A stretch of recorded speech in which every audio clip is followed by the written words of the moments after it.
మా తోడి కోడలు మా అత్తయ్య గారిని అమ్మమ్మ గారు అంటారు. వీడియోలో మొదలు పెట్టినట్లేదు. నేను కాదా మీకు ఒక విషయం చెప్పిన, ఇప్పుడు మీరు ఏం కామెంట్ చేస్తారని భయపడే నేను సైలెంట్ గా మాట్లాడకుండా ఉన్నా. మీరు మళ్ళీ వెంటనే అమ్మమ్మ గారు అని సాగతీస్తారు. నేను ఎలా అయితే అన్నాను అలా.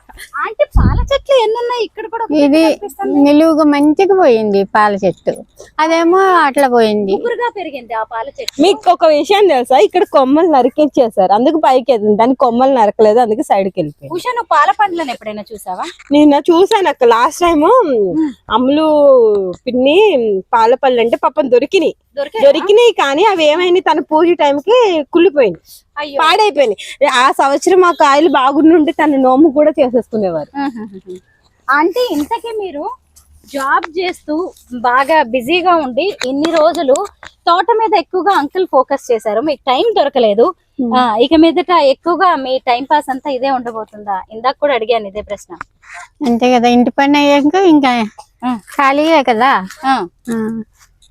కానీ ఈసారి చెట్లన్నీ చాలా పెద్దగా అయిపోయాయి, తక్కువ మాత్రం చాలా తక్కువ క్వాంటిటీ.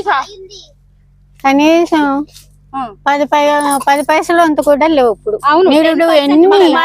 ఇప్పటికి నీరుడైతే ఎన్ని కాయలు.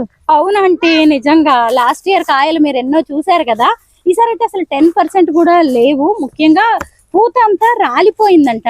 ఇదిగోండి ఎక్కడ చూసినా కానీ బనానా ట్రీస్ చూడండి, ఇవి కూడా చాలా అయిపోయినాయి. అంటే ఈసారి అరటి చెట్లు అవును అయినాయి గాని ఒక గెల 4 కాయలు వేసింది. అయ్యో ఒక గెల 3 ఉన్నాయి ఇక్కడెక్కడో. అంటే వాటర్ ఎక్కువయ్యా, లేకపోతే ఇదేది అప్పుడు గ్రహణం పెట్టింది కదా, ఆ గ్రహణం తాలూకది ఉంటదట, ఏదో చేయాలి అని అమ్ములు చెప్పింది పెట్టాలని.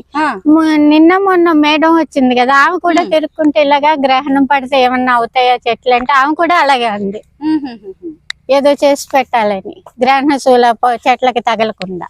ఈసారి కాయలు కూడా పెద్దగా రాలేదు నిజంగా. అసలు ఈ చెట్లన్నీ ఎలా ఖాళీగా ఉన్నాయి చూడండి, అసలు ఒక్క కాయ లేదు. లాస్ట్ ఇయర్ చక్కగా వచ్చాయి. ఇప్పుడు మంచం దగ్గర చెట్టు ఉందా, ఒకటే కాయ ఉంది, కిందకి కాయలు ఒక్కటే కాయ.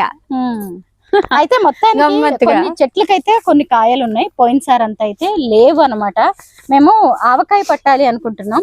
ఇప్పుడే రిటైర్మెంట్ ఫంక్షన్ అయిపోయి వచ్చాం, చాలా టైర్డ్ గా ఉన్నాము. కానీ ఇది ఒక మెమరబుల్ గా ఉంటుంది, ఒక వీడియో అత్తయ్య గారిని కూడా ఇంట్రడ్యూస్ చేసినట్టుగా ఉంటుంది మీకు అని చెప్పేసి ఈ వీడియో చేస్తున్నాం.